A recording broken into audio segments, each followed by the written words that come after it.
Landbousake word met trots geborg deur Winfield United South Africa. Ons glo in landbou in Suid-Afrika en stap die pad saam na 'n volhoubare toekoms. Winfield United South Africa. Ons lei vooruitgang in landbou. Soos julle gehoor het, gesels ek met Jacques Broodryk van B4I Consult. Goeiemôre Jacques, dis lekker om jou by ons te hê. Goeiemôre Annika, baie dankie.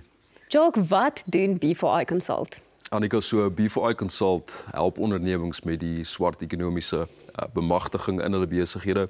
So ons help hulle met al die wetlike bepalinge rondom dit. So ons oogmerk is basies om hulle te help om dit so koste-effektief te implementeer, maar ook op 'n manier wat operasioneel sin maak om bestaande strategieë basies te onderskraag en om dit ook so te beskerm. En swart ekonomiese bemagtiging is natuurlik 'n tema wat baie in die nuus is. Ons lees baie daarvan.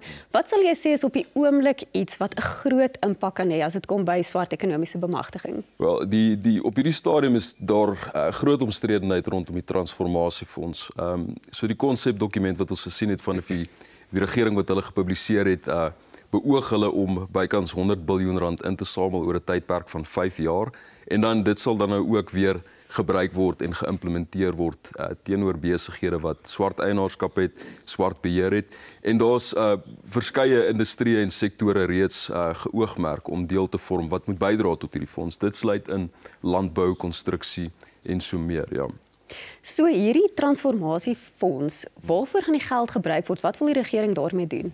So die regering, soos ek sê, wil dit gebruik en wil dit bestee op besighede wat swart beheer het en swart eienaarskap en hulle wil ook hierdie fondse wil hulle kry vanaf bestaande SEB elemente soos ondernemingsontwikkeling, verskaffersontwikkeling. Dis nou beter bekend as Enterprise and Supplier Development.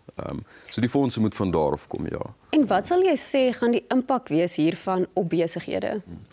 Dit kan 'n baie groot impak hê want besighede het reeds strategieë en sekere vennootskappe in plek. So dit gaan 'n groot effek hê op waar besighede hulle geld bestee, waar hulle verkies om hulle geld te bestee en as hierdie raamwerk deurgevoer word soos wat hulle dit beplan, kan dit 'n baie groot impak hê op hierdie strukture en goed wat reeds deur besighede in plek gesit is. So ons wil regtig net 'n beroep op hierdie ondernemings doen om met ons in kontak te kom sodat ons kan help en kan oplossings vind om hierdie moontlike ontwikkelinge en uitdagings te kan mitigeer.